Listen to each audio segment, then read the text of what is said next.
মানুষ প্রয়োজন মেটাতে যতটা প্রশংসা করে, প্রয়োজন শেষ হলে তার চেয়েও বেশি বদনাম ছড়ায়। সব থেকে মূল্যবান কি জানেন? সময় আর সম্পর্ক।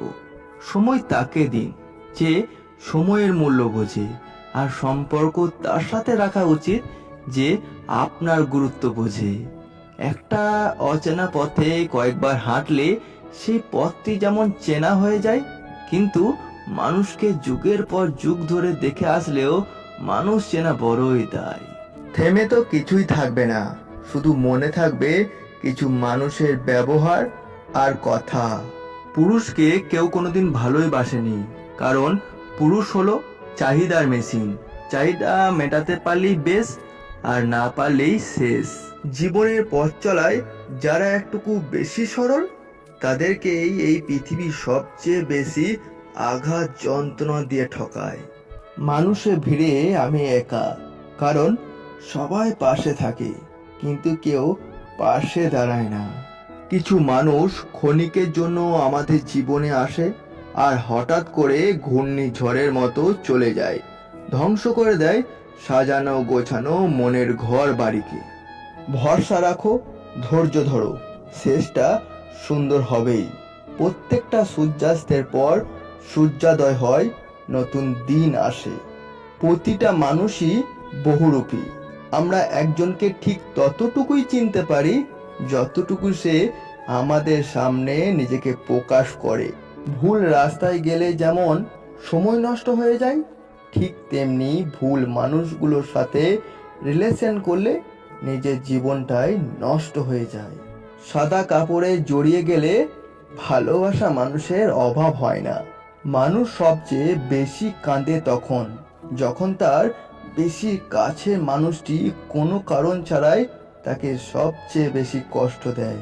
খাবারে বিষ ঢেলে দিলে তার ওষুধ আছে, চিকিৎসাও আছে, কিন্তু কানের ভেতরে কেউ বিষ ঢোকালে তার কোনো চিকিৎসাই নেই। কিছু সময় মনের ভেতরে ঠিক গেঁথেই থাকবে, দুঃসময়ে কে পাশে ছিল আর কে দূরে ছিল। যত বড় হবে ততই বুঝতে পারবে প্রয়োজন ছাড়া কেউ আপন হয় না। ঘরের বইয়ের নিন্দা কখনো পরের বইয়ের কাছে করবেন না, কারণ আপনি অসুস্থ হলে আপনার সেবা যত্ন ঘরের বউই করে, পরের বউ না। যেখানে সবাই নিজেকে জ্ঞানী মনে করে সেখানে শান্ত থাকাই বুদ্ধিমানের কাজ। যারা খুব জোরে জোরে কথা বলে, চিল্লাচিল্লি করে, তারা বিপজ্জনক নয়। বিপজ্জনক হলো যারা কানে কানে ফিস ফিস করে কথা বলে। একটা মানুষ সমাজের কাছে ততক্ষণ ভালো থাকে যতক্ষণ সে চুপ করে মুখ বুজে সব কিছু সহ্য করে। ভেঙে পড়া মানুষগুলো একবার শক্ত হয়ে গেলে পাথরকেও হার মানায়। ভেবেছিলাম দুঃখের নদীটা পেরোতে পারলেই সুখের দেখা পাবো, কিন্তু দুঃখের নদী পেরিয়ে এসে দেখি সুখের নদীটা শুকিয়ে গেছে। কি কখনো ডাল ভেঙে পড়ে যাওয়া ভয় করে না, কারণ তার বিশ্বাস ডালের উপর নয়, বিশ্বাস তার ডানার উপর। তার জীবনে চলার পথে নিজের উপর বিশ্বাস রাখুন, অন্যের উপর নয়। নদীকে পরিষ্কার করার দরকার নেই, শুধু নোংরা করবেন না, নদী নিজে নিজেই পরিষ্কার করে নেবে। গাছ লাগানোর প্রয়োজন নেই, শুধু গাছ কাটা বন্ধ করুন, গাছ নিজে নিজেই গাছ ভরিয়ে দেবে।